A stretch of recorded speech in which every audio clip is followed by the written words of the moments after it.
আমার মেয়ে বিষণ্ণ অবস্থায় খাচ্ছে। কি খাচ্ছে? শসা খাচ্ছে, কাঁচামরিচ আর পেঁয়াজ, সাথে লেবু আছে। ক্লান্ত হয়ে গেছে, ক্ষুধার যন্ত্রণায় অস্থির।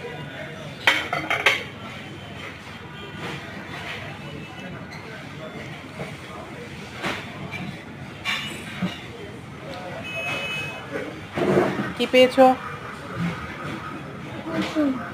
যা পেয়েছো আমার কাছে বলে দাও।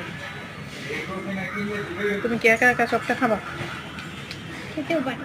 তোমার এত ক্ষুধা লেগেছে? তুমি শোনো, মাছের দাঁত দেখে যে তোমার এত ঘৃণা লেগেছে, তুমি যে মাছের তরকারিটা আর খাও নাই। এমনি দাঁত আছে নাকি?